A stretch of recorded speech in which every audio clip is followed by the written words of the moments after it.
Welcome to Savvy Sab's podcast. I'm your host, Sabrina Salvati. My special guest today is Scott Ritter. He is an author, an international relations analyst, former United States Marines Corps intelligence officer, and a former United Nations Special Commission weapons inspector. Scott, thank you so much for joining me. Thanks for having me. So I guess my first question for you, obviously, you were an intelligence officer at one point. So I have to ask, for you, was there any event in particular that made you start to question the way that our U.S. government was handling certain foreign policy decisions? So, for example, some people who were a part of the military, and my dad was former military as well, they started to question these decisions during the Iraq War. So I'm curious if there was one event in particular that sort of changed the course for you.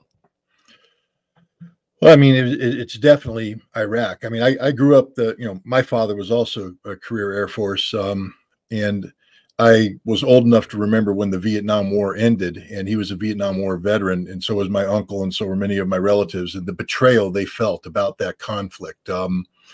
So as a child, it was not a strange thought that the government could lie to you and deceive you and mislead you. But I also saw how my father reacted to that. He was a servant of his nation, and his job was to get up in the morning and put on the uniform and go to work defending our country. And so I realized that, just because the government does stupid things doesn't mean that this isn't a country worth serving, still something good here to defend. And if you have a problem with your government, that's the job of a citizen, to vote in a new government, et cetera. It sort of was a civics lesson for me. And so I've always been skeptical. I mean, even going into Desert Storm, I remember being called into a general's office. I was on an intelligence team supporting some work, and he asked me what I thought about this. So this was in October of 1990. And I said, "Sir, we're fighting the wrong Arabs." He said, "What do you mean?" I said, "The Iraqis ain't the bad guys here. The Kuwaitis are the bad guys. The Saudis are the bad guys. We're fighting the wrong Arabs." But I went to war anyways against the Iraqis because that was the orders I was given. They weren't unconstitutional orders. I can have a disagreement with policy. Doesn't make the orders unlawful that I have to execute. But Iraq is different. See, I was a weapons inspector in Iraq, and I was called upon to disarm Iraq of its weapons of mass destruction, together with hundreds of other brave men and women who, put it all on the line in this cause. Iraq didn't always tell the truth. When we first started, they were holding on to chemical weapons, biological weapons, ballistic missiles. They had an undeclared nuclear weapons program. So anybody who says, "Well, Iraq never had any WMD," you're wrong. They had a whole bunch of WMD. That's why people like me existed. We went into Iraq and we found it. We discovered it. We accounted for it. We did our job of destroying, disarming, dismantling Iraq's weapons of mass destruction programs, so that by 1995, 1996, we were comfortable in saying that we had accounted for 95 to 97% of Iraq's weapons of mass destruction. But the standard was 100%. And so we continued to be sent into the breach to try and find that last remaining percentage. But at this point, we were also monitoring the totality of Iraq's industrial infrastructure with full-time, 24-hour a day, 7-day-a-week cameras, no-notice inspections. The Iraqis had to submit all their paperwork through us for export-import monitoring. And we could say that they weren't building any new weapons of mass destruction. And the weapons of mass destruction they had either been destroyed by us or expired. And so my problem came when the U.S. government said that, well, first of all, I resigned in 1998 because the U.S. government was using the inspection process for something other than disarmament. They were trying to get rid of Saddam Hussein. And I'm not saying getting rid of Saddam Hussein is a bad thing. I'm saying it wasn't my job. My job as a weapons inspector was to be assiduous in the implementation of Security Council resolutions calling for the disarmament of Iraq. And my teams went into Iraq with that understanding. And if you're going to be anything in this world, you have to have integrity. And so if you're going to say, "I accept this mission, this is my mission," then you have to adhere to that mission. And you can't allow anybody, including your own country, to use your mission for purposes that weren't mandated. And the U.S. government was trying to use my inspection teams to spy on Saddam, to gather intelligence, to try and kill him, throw him out of power. That was incompatible. I resigned. I called him out on that. as the Bush administration started to make their case for war against Iraq in 2002, it'd be one thing if they said Saddam's an evil guy, we got to take him out. I'd say, well, that's your opinion. I disagree with you, but it's a policy disagreement. But what they said was, we know that Iraq has weapons of mass destruction. And I said, no, you don't, because I ran the intelligence program. I was the #1 dude in the world about all this stuff. And I know what you know, and you know that you don't know that. You're lying through your teeth, literally lying through your teeth. And I knocked on the door of every congressman I could. I screamed as loud as I could. I did everything humanly possible to educate people about the fact that the U.S. government was lying their way to a war. And that's when I realized that this isn't about a policy difference. We're allowed to have policy differences. People can disagree. This is about the U.S. government lying to the American people about a case for war that was going to end up having Americans cross the line of departure. That means that we're going to close with and destroy the enemy through firepower and maneuver based on a lie. Marines, I'm a former Marine, we're going to be thrown into the breach. We're going to be called upon to sacrifice their lives for a lie. That's unacceptable. And that's when I said, this system's broke, fundamentally broke, because they're deliberately lying to the American people. I think the American people are adults. They can be told the truth. And again, policy differences are policy differences. We can disagree. You and I probably disagree on a whole bunch of stuff. I'm just guessing. We probably agree on a whole bunch of stuff too. This is okay. That's what makes America great. We can disagree. We can have informed debate, discussion, and dialogue, but we can't make up the facts. We can't lie. That's where the problem is. And the U.S. government lied to the American people about Iraq's weapons of mass destruction programs, making a case for war on things they knew no longer existed because I got rid of them. Other people got rid of them. I'll give you one example, then we can move on. In 1993, I did a briefing for James Woolsey and his senior staff. He was the director of the CIA at the time. And I was briefing him on the work that I and other inspectors had done to account for Iraq's ballistic missile program. These are the missiles that they fired against Israel, against Saudi Arabia during the war, and they were responsible for getting rid of them. They had held on to 100 missiles and about a half a dozen launchers, tried to hide them from us. We found them. They had to get rid of them. We accounted for them. It was complicated. They had blown a lot of these things up in secret and buried them in the desert and pretend they never existed. But we found that we had to do forensic digging them up, going through the pieces, putting them together, and proving that every missile was accounted for. We did that. I went and briefed them and said, it's done. We can close the books. We're finished with this one. Well, the U.S. government wouldn't allow us to make that decision. What the CIA director said and what his subordinate said afterwards is, interesting briefing, Ritter, but we don't accept your numbers. The number we accept is 12 to 20 missiles and 6 launchers, and that number will never change no matter what you do. That tells you that they just made stuff up. And that's when I realized that the U.S. government is not about, of the people, by the people, for the people. The U.S. government's for itself. It's a power-hungry institution that is willing to lie to the American people. We, the people of the United States of America, who own this government, by the way, we own this country. They work for us. And our employees have decided that they can lie to us. They can deceive us. They can punish us. They can imprison us. They can destroy us if we disagree with them. It's an American right. It's a duty. It's an obligation to disagree with the government. I hope people understand that the most patriotic thing you can do is stand up and tell the government, hell no. No. The yes people are the people that degrade democracy, because democracy is we, the people of the United States of America, holding our government accountable for what they do in our name. And if all we become is a bunch of yes people, this system's broke. Sabrina, the system's broke. That's right. You're right, 100%. You mentioned Saddam Hussein, and one of the things that I've often argued, and I want to get your opinion about this, I really do believe that the U.S. government going in and removing Saddam Hussein, I believe that actually paved the way for groups like ISIS to rise to power. Because as much, I have a lot of criticism for Saddam Hussein, obviously I'm not pro Saddam, but I felt like when Saddam Hussein was in power, he was able to keep those types of groups in check. But once the U.S. government went in and they removed Saddam Hussein, that just opened the door for ISIS to kind of just take way. Yeah, no, you're 100% correct. Look, I will say this, as the years go by, I'm more and more sympathetic to Saddam Hussein. I mean, as you study the history of Iraq, you realize, A, it's an artificial country. It's made up by a bunch of white people in Europe smoking cigars and drawing lines on a map, putting people together that never should have been together.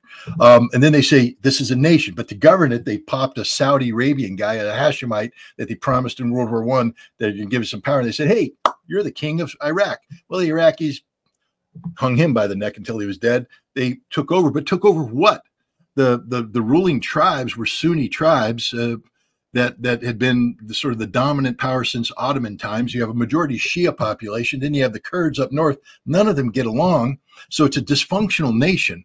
And Saddam Hussein comes in and says, if Iraq is supposed to govern, we have to get everybody to work together. And so we have to quash any notion of separate. He wanted to make a singular entity. He did it violently. He did it cruelly.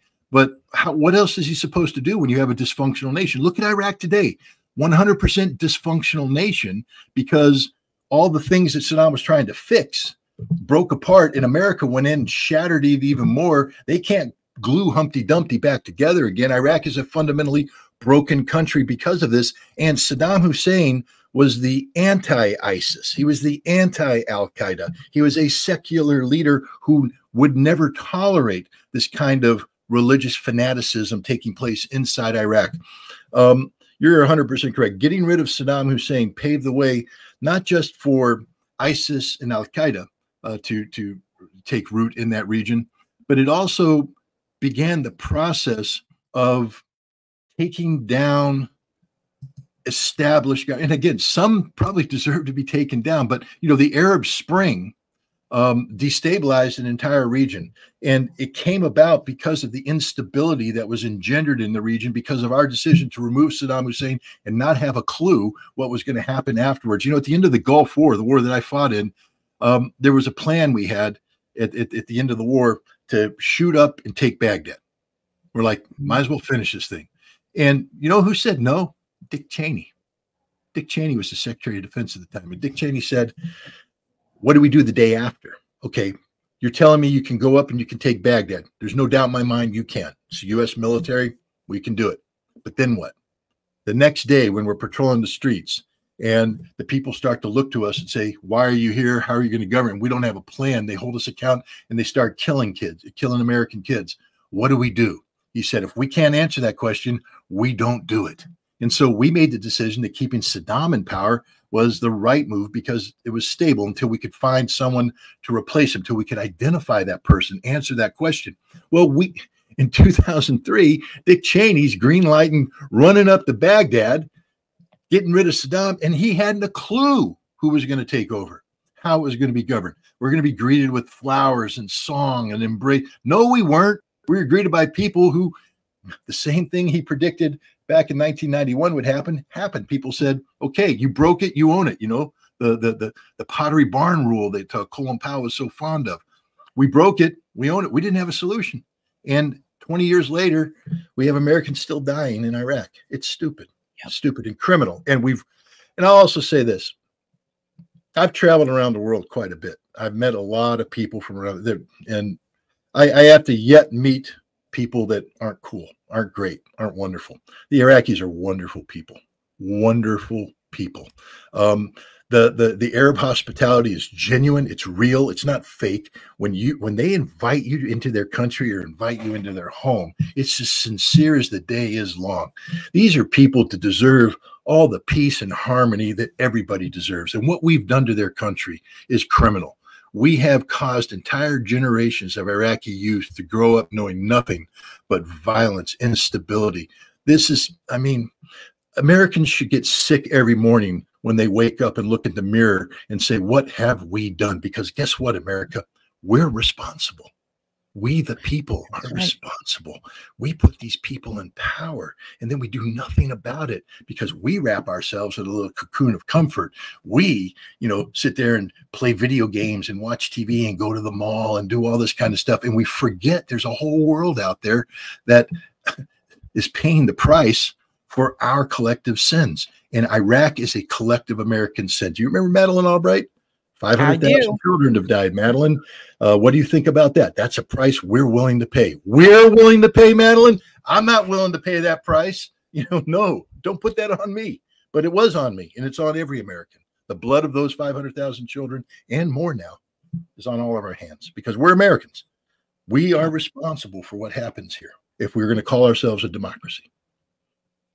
Well said. I want to pivot a little bit to Ukraine because I did notice that mainstream media, at least Morning Joe, is now acknowledging that Ukraine is not winning this battle against Russia, which I think a lot of us in left independent media predicted that this was going to happen anyway. We knew that Ukraine was not going to be able to beat Russia, even with the billions of dollars of aid that came from the U.S. government in reference to weapons, et cetera. We knew how powerful Russia's military is. Also, Russia has a neighbor next door to them called China that if they need to knock on their door and say, come help us out, then we're looking at potential, World War III. But mainstream media is now admitting that Ukraine is not going to be able to win this. So the question that I have is, number one, why do you think they are now finally acknowledging that this isn't going to happen? And two, what do you think this means in reference to the possibility of a World War III? Where do you think the U.S. government will act next? Well, with the Ukraine, what I'll say is this. Generally speaking, the American people are the most ignorant people in the world about the world they live in. We don't know anything about the world that's outside our borders. Well, we don't even know anything about our own borders. I mean, people who live in there are people who live in Albany all their lives. Their big adventure is going to New York City or going to Disneyland. That's it. They don't know anything about Mississippi. They don't know anything about Alabama, California. Ignorant about their country, and God forbid now we talk about the complexities of Canada or what's going on in Mexico. And then you move down to Latin America, South America, they're confused. They can't even point Ukraine on the map. And so these ignorant people, including, by the way, all the talking heads on TV, I've met them all. There was a time when I was actually invited to be on all those shows. Back when Bill Clinton was getting beat up and the Republicans thought that my message was cool. So I could be on Good Morning America. Me and Katie Couric were cutting the rug and all this kind of stuff. Dan Rather and I were having beer afterwards, and Tom Brokaw invited me to his Christmas parties. I mean, I was in and, but then suddenly I became inconvenient because the truth became inconvenient because suddenly a different president came in and different messaging and boom, done. But I met them all. They're dumber than dirt. Truly are dumber than dirt. These are people that read what is put on the teleprompter in front of them, and they don't have any depth, none. Their producers own their brains. And I'm dead serious. And any of you big name people out there, all you talking heads, if you disagree with me, I challenge you right now to a debate, anytime, anywhere, drop of the hat. Let's do it. Let's hook and jab on stage in front of an audience and find out who is shallow and who's deep. They are dumber than dirt, just like the audience they talk to. And when it comes to an issue like Russia, we're gripped here in the United States with Russophobia. It's a fear of Russia, an unnatural fear of Russia. Ask people about Russia. They don't know anything about Russia, Sabrina. Nothing. They know nothing about Russia. And so suddenly they're told Vladimir Putin's this evil dude. And they go, yeah, he's evil. Why? Well, Tom Brokaw told me so. Or, so somebody told me he was evil, but they don't know who he is. They don't know where he came from. He was KGB. Really? Wow.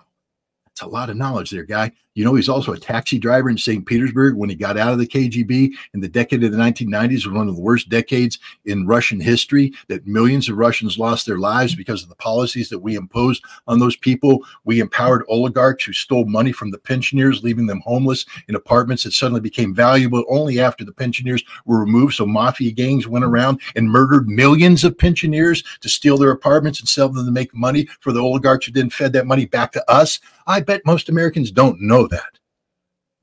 That's what created Vladimir Putin. He's a guy who came into power in 1999, New Year's Day, by New Year's Eve, and took a broken country. And since then, he's been trying to rebuild it and lead it out. And we resent this because We thought we had beaten the Soviet Union at the end of the Cold War. We thought we could keep Russia down. We had a compliant tool in there named Boris Yeltsin, who's willing to do anything we asked him to do, sell his country down the road. And suddenly a guy comes in named Vladimir Putin and says, I'm not playing that game anymore. I'm a Russian. I'm going to do what's good for Russia. Doesn't mean I'm anti-you, but I'm pro-me. And he started to do this, and we resented him. And this resentment led to us not trying to understand Russia. John F. Kennedy gave a speech at the American University in June of 1963. It's considered one of the best speeches he ever gave. But one of the things he talks about there is the need to not necessarily agree with Russia or the Soviet Union at that time on everything, but to understand their point of view, their perspective, that before we make a final decision, we have to put ourselves in their shoes and see the problem from their perspective. And once we do that, we might understand why they're doing what they're doing, and maybe we won't fear it as much. Maybe we can work together with them. I can guarantee you right now that if every American took the time to put themselves in the shoes of the Russians, go back to the 1990s and see what it's like to live there, have your relatives commit suicide by alcoholism, just jump off a building, die of sclerosis, you name it, it happened. It was bad. Or if they were a pensioner, and when I say a pensioner in the 1990s, I'm talking about the people who saved the world in World War II. The Soviet Union lost 27 million people. They were the #1 killer of Nazis out there. And that generation are the pensioners that we're talking about. The people that saved the world, stood up to Nazi Germany, saved the world, are being murdered by gangs for their apartments. You got to put yourself in their shoes and understand the miracle that's taken place in Russia. I was just there last May. I have to tell you, clean, well organized, the economy's working, and great people. Just like the Iraqis, the Russians are great people. They are welcoming, they're friendly, they're educated, they're cultured, they're everything that we claim they're not. But this Russophobia has allowed the media and the government to shape the minds of the Americans so that we accept anything at face value. We don't know why Russia went in. We're just told that Russia brutally invaded Ukraine. Nobody's told about the Maidan in 2014, the coup that was orchestrated by the CIA, the European Union, the United States, Victoria Nuland's role in that, Miss neocon, handing out cookies to people as if she was just there to hand out cookies, not to promote the elevation of neo-Nazi parties. Remember, we talked about World War II, defeating the Nazis. Well, ladies and gentlemen, Google Stepan Bandera, why don't you? He is the national hero of Ukraine. They worship this dude. They name streets after him. They have statues for him. That guy slaughtered 30 to 40,000 Jews. He killed over 110,000 Poles, and he killed over 200,000 Russians because he is a white racist. It's not me saying that. It's the CIA saying that, MI6 saying that. The U.S. Congress acknowledges that the supporters of Bandera are white supremacists, neo-Nazi supporters, but they're the ones we put in power. And then we turned around, we expanded NATO after we said we weren't going to expand NATO. Remember the deal that was cut with Gorbachev in 1989, 1990, when Germany was to unify. Not 1 inch eastward, we promised, not 1 inch. And then we expanded. We lie through our teeth. Every time our lips move, it's a lie. And the Russians are looking at this going, what are you doing? You're expanding to our borders, and now you empower Stepan Bandera ideology in Ukraine. We can't accept this. We won't allow it to happen. There was a conflict because these Banderas declared ethnic war on the ethnic Russians, and they tried to commit genocide against them. Study what happened in Mariupol. Study what happened in Odessa, a city on the Black Sea, when the Banderas went down there in May, burning to death 48 Russians hundreds were jammed into a building. They set it on fire. And then as the people tried to come out, they shot them. They compelled the others to run back in the building and die of smoke inhalation and flames. And then the bodies were on the street. And these wonderful people whom we fund today go around and kick the bodies, spit on them to make sure they're dead. Good people, good democratic people. We empowered them. And the Russians said, hell no. And so the ethnic Russian people rose up and fought against them. It became a conflict from 2014 until 2015. Interestingly, in 2015, when the Russians intervened, they surrounded the Ukrainian army, and they had 25,000 of them surrounded. They were going to kill them all. Now, I know we're not supposed to enjoy death and destruction, but the Russians had them good. And suddenly France and Germany step in and say, don't kill those Ukrainians, please, Vladimir Putin, don't kill them. we can make peace. And he said, how? These guys are all about ethnic genocide against the Russian people. We can't allow this to happen. No, no, no. Let them go. And we will have a peace accords called the Minsk Accords. And we guarantee we're going to make it work. And Putin said, okay, I believe in peace. And he let 25,000 Ukrainian soldiers go. And then from 2015 to 2022, NATO started training the Ukrainian army. NATO put out a slide that said, we train a battalion of Ukrainian troops to NATO standard every 55 days here in Western Ukraine. Then they drew an arrow to the east so they can kill Russians here.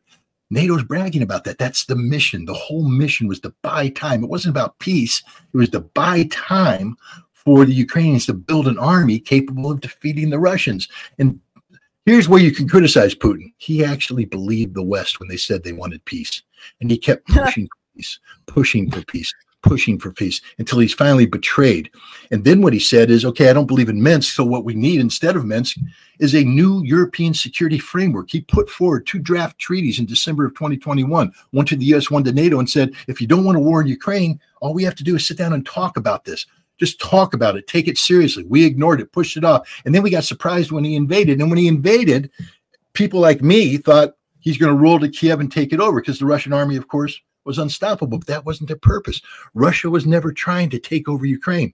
The purpose of the initial military operation was to get the Ukrainians to the negotiating table to bring a rapid end to this war. And it almost worked. 3 sessions in Gomel, Belarus, 2 sessions in Turkey. The last session, the Ukrainians signed an agreement. You know what the agreement would have given them? All the territory that Russia occupied would be returned, except Crimea. Russia said, you ain't never getting that back because that's Russian. The Donbass, independent with a referendum. But everything else that Russia occupied would get. And what the Russians did as a proof of good faith is they voluntarily withdrew from Kiev and from northern Ukraine and said, there it is, confidence building measure. We withdrew. We promised to withdraw from every place. All you have to do is sign here and say, we won't join NATO. That's it. We won't join NATO. War's over. Boris Johnson flies in with the support of the CIA, the United States, and says, don't accept that deal.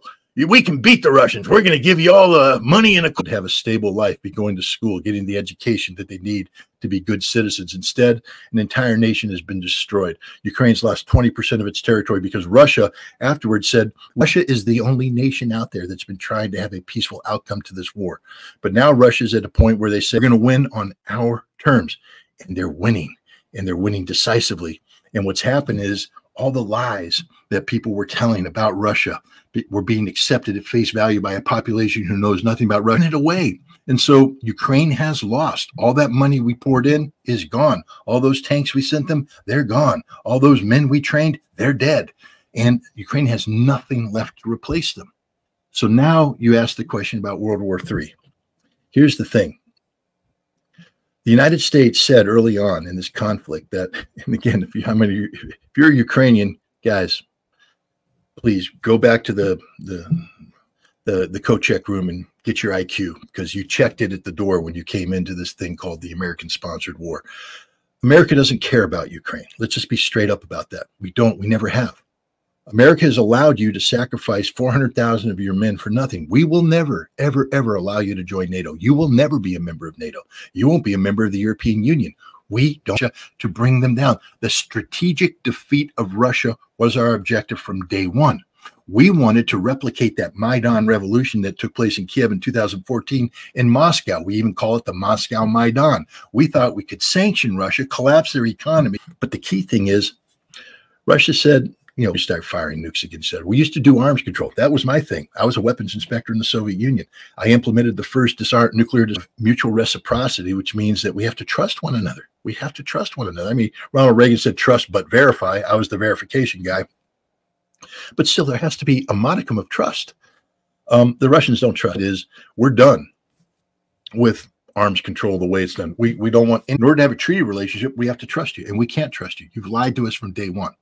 And then what Russia did in 1972, that was supposed to create a balance of power between Russia and the United States that was premised on the notion of mutually assured destruction, meaning that we're not going to build missile defenses because we accept the fact that if there's a war, if there's missile defense, people might be likely to fire nuclear weapons. We want both sides to be scared to death of firing nuclear weapons so much. So we did that. The ABM Treaty was a cornerstone of this.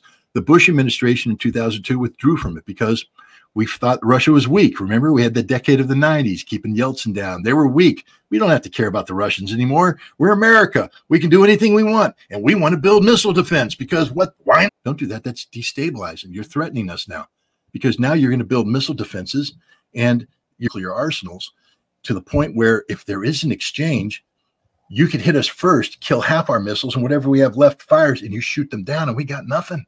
Nothing. This is destabilizing. Please don't do it. Then in 2018, Putin gave up and gave a speech, and he said, I asked you not to do it. So what we've done now is we built missiles. You defend yourself. Are you listening now? He actually said that. Are you listening now? And we're not. We continue to lie. I'm last year than the State Department has. Tells you how bad things are. I've met more, meaning that if you want to talk about disarmament treaties and nuclear disarmament, he's the guy to talk to. Nobody's talking to him. Antonov negotiated the last remaining treaty, the New START treaty. He knew the Russians went, we don't want to have a relationship with you. And now here's the problem. They have all these new weapons, and they're really, really good. There's nothing we can do to defend against them. So what we're going to glitch in the system, one, misidentification of radar, and it's over. Sabrina, it's over. It's over that quick. You won't even know it. You'll be sitting there, there'll be a flash, and you'll be dead. And that's what you need to hope for. You need to hope that you're in a place that's going to get hit with a thermonuclear warhead early on, because you want to die instantly. What you don't want to be is the person outside the immediate lethal range and die of a slow death of radiation poisoning or starvation or disease and have this long lingering in the United States and Russia. And that's the direction we're heading right now.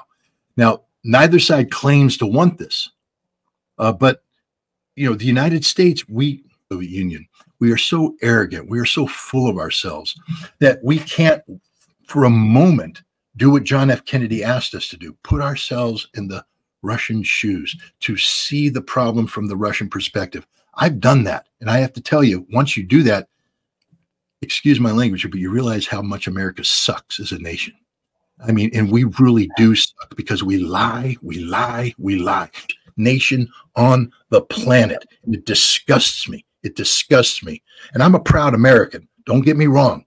You come after my country, I'll be run roughshod over America. But I'll be damned if I'm going to support us running roughshod over other people.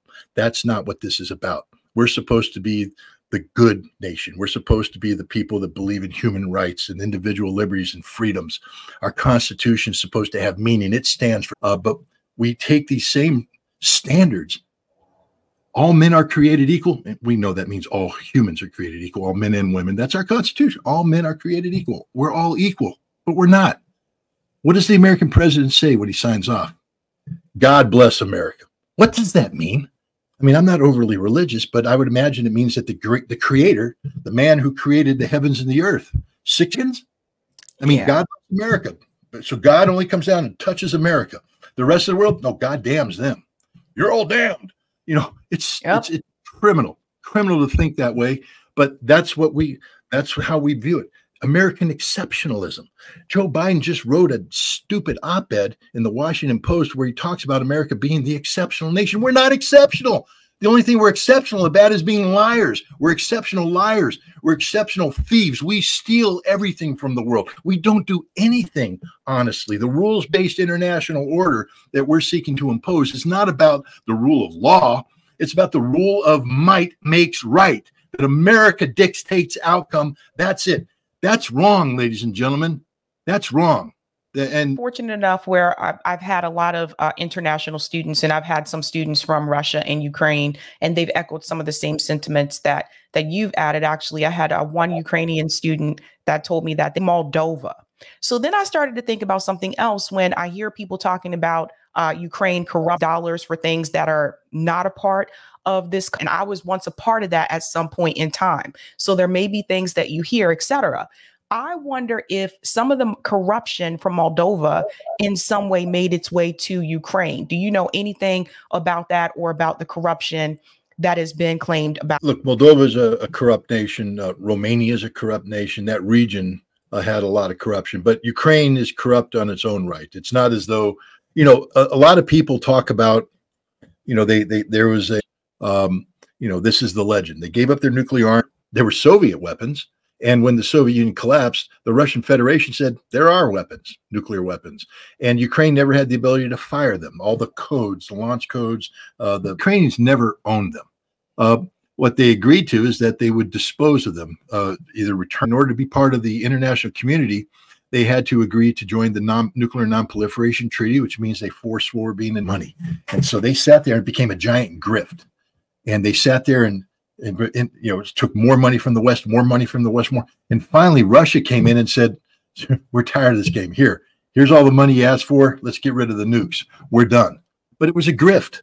Ukraine is a giant grift. There's not been an honest day of governance in Ukraine. The oligarchs in Ukraine are some of the most corrupt and some of the most violent. When I was a UN weapons inspector, I went to Kiev in 1997.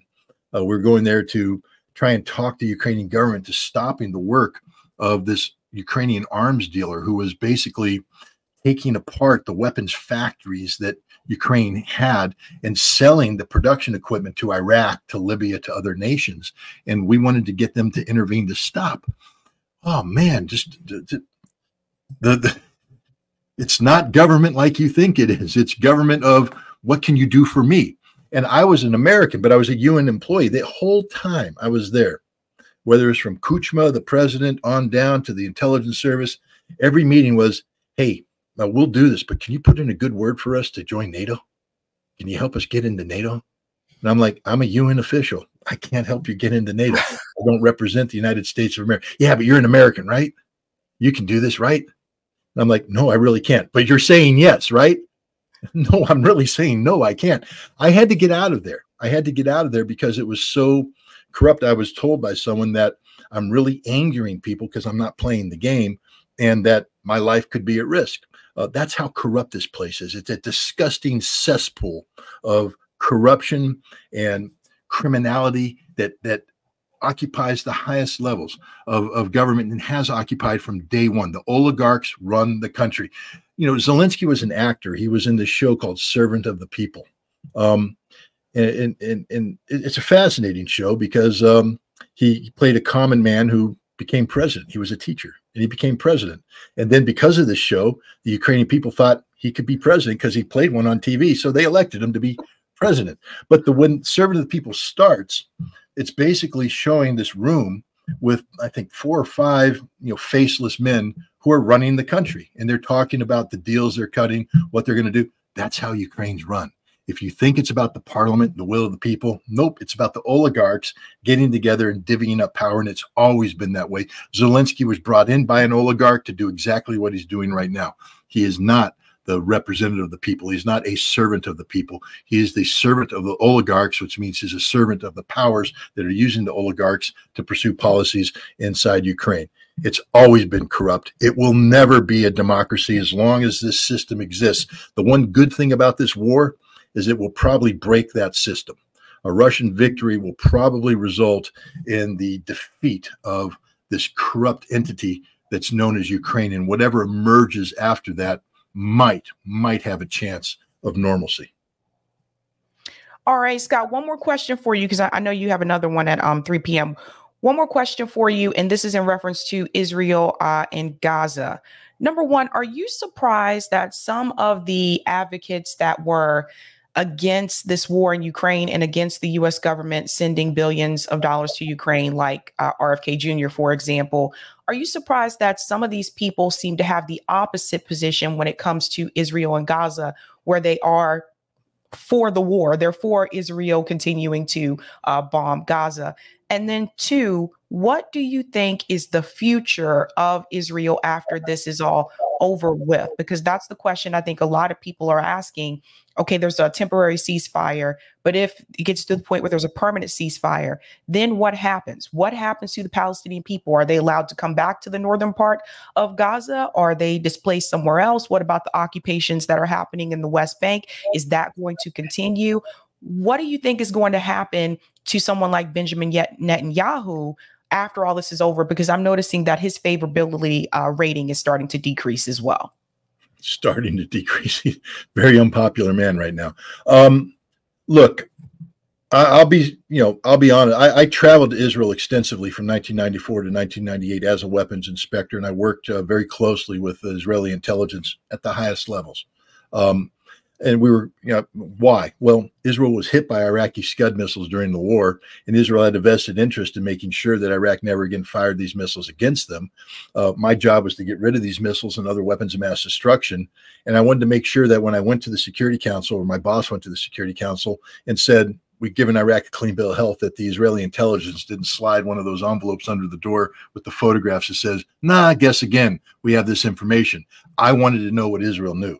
And I felt that Israel had a vested interest of letting me know that, because they wanted to stop these missiles. And I was right.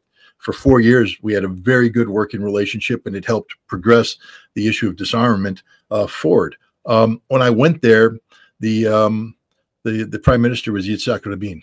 And I fell in love with the guy. I can't claim to be an expert on Israel-Palestinian relations. I'm not. I'm a weapons guy. I'm a Russia guy. I'm a war guy. I'm not a Middle East complexity guy. But, I was there when Hamas was blowing things up. They blew up a restaurant 100 meters from my hotel where I had eaten the day before. They blew up a shopping center where 2 days prior I had bought a gift for my wife. They blew up a discotheque underneath my restaurant. Every time I went there, Hamas was blowing things up. So I'm like, I see what Hamas is doing, and I see what the Israeli people that they're suffering. But what I noticed is that under Yitzhak Rabin, the people picked themselves up, dusted themselves off, and said, this is why we must have peace. This is why we must pursue peace. And Yitzhak Rabin believed in this, I was there the day he was assassinated. I saw what his death did, and I know who to blame. Benjamin Netanyahu was the opposition leader, and he's the guy that held hate rallies where they likened Yitzhak Rabin to a Nazi, where these Talmudic rabbis cited ancient, interpretations of the Torah that have nothing to do with the word of God, but everything to do with the evil, corrupt nature of man, and said that he has betrayed the Jews, therefore he could be killed. And a Jewish right-wing fanatic said, I heard the rabbi and I had to act, and he shot Yitzhak Rabin and killed him. And when he killed him, he killed peace. He killed the chance of peace. And I've watched Israel erode since that time. When I took my wife there in 1995, because I used to travel there a lot. So I said, hey, why don't you come there for a long weekend? Let me show you Israel. She fell in love with it. Me. The Israeli people are wonderful people. Wonderful people. Everybody's wonderful. God, I haven't met bad people yet. I mean, I have met bad people, but I can't paint certain people. Young, vibrant, full of life. Energetic, beautiful, friendly. Man, Israel was great. And my wife's religious. Like I said, I'm not too religious, but to walk in the lane where Jesus walked with the cross, to see all these things, for her, it was deeply moving, deeply moving. For me, I'm a historian, and to see the places of the Bible, because I view the Bible as, as history. So I'm looking at it all, deeply moving, to see the Al-Aqsa Mosque and realize it's a third centuries of history. And it's just, whoa, man. We went back in 2000. They built a wall to separate them from the Palestinians. They treat the Palestinians as second-class citizens. The Netanyahu, he did that to Israel. He ruined Israel. He destroyed Israel. Again, I'm not somebody who was a Palestinian activist. I'm just being honest with you. I'm not somebody who got on the boat to go to Gaza and all that stuff. I was doing other stuff. Rabin. This isn't an Israel that's looking for a Palestinian state or a Palestinian solution. He and Talib, the representative from Michigan, from the river to the sea. Well, Hamas came into being in the 1990s, it meaning there will be no Arabs. They invented it. And they're in power right now in Israel. And these are horrible people.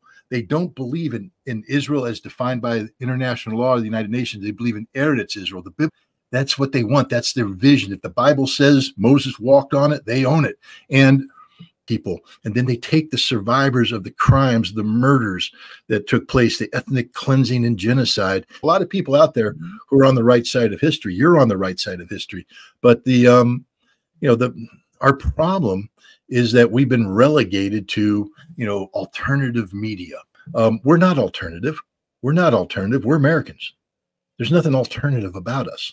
We're mainstream, actually. I bet you get more followers and more views on your podcast than CNN gets on its lunch show. It reaches a lot of people. And, we're no longer the outside. You guys are, you're the truth tellers. You're putting down a marker out there that if collapses like it is right now in Ukraine. I mean, here's the frustrating part. I was out there saying all the right things about Iraqi weapons of mass destruction back in 2002, 2003, because still, I just told the truth. The American people weren't ready for the truth. And that's the problem. Somehow we have to find a be, and maybe that's going to happen. Maybe we're starting to see a crumbling of the edifice of the mainstream media, where people realize they've been lied to, because they have been lied to about Ukraine. And hundreds of billions of dollars, our taxpayer dollars, have been sent off to support this corrupt regime. And yeah, I don't want to get too social here, but right here in Albany, I got homeless people in America, homeless, and it's cold right now. And these are people that don't have a place to go to, and they got problems. They got drug addiction, they got alcoholism, they got mental health issues, and nobody's helping them. Nobody. We have forgotten about them.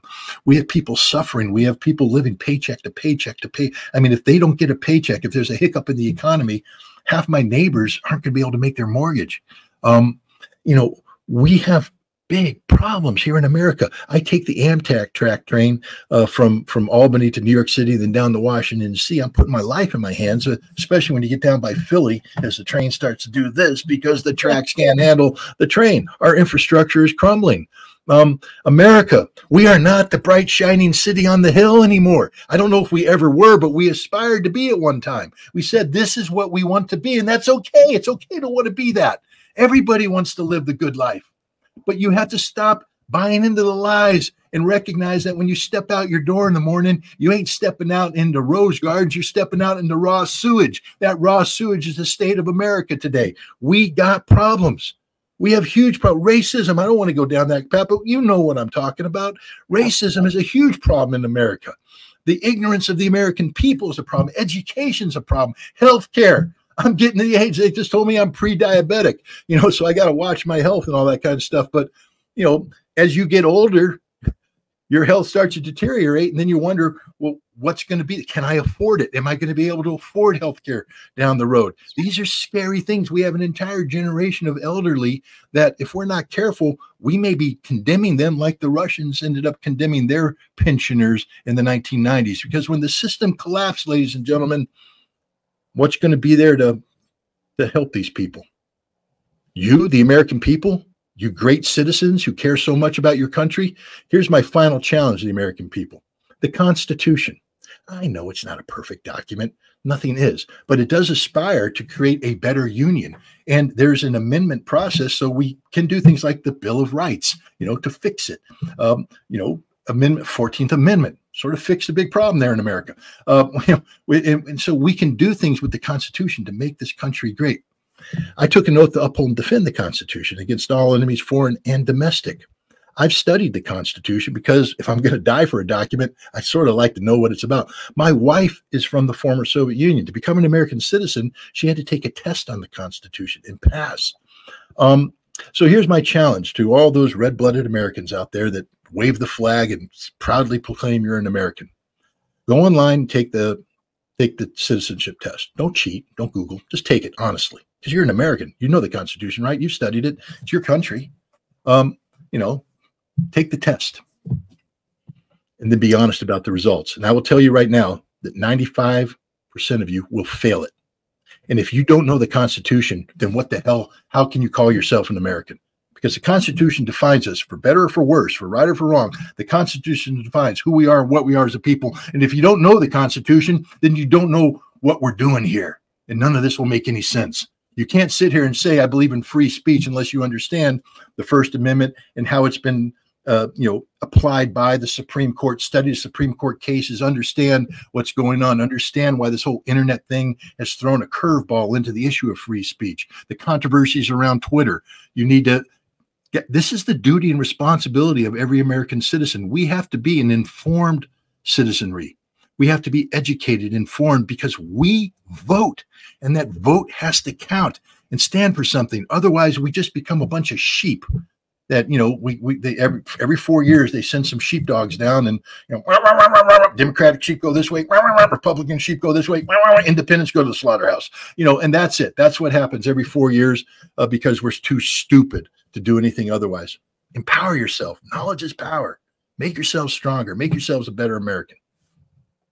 Well, I would love to see some Americans take that challenge for sure. I would love to see those test scores on that test for certain. But Scott, thank you so much for coming on. Before you go, where can people find you? ScottRitterExtra.com is a one-stop shop. It doesn't cost anything. That's where I post my articles. I do. If you send me a link to this podcast, it'll get posted on there. If you want to donate, you can donate, but there's no obligation to do so. And that's the best place to go. ScottRitterExtra.com. Awesome. Thank you so much. Thank you.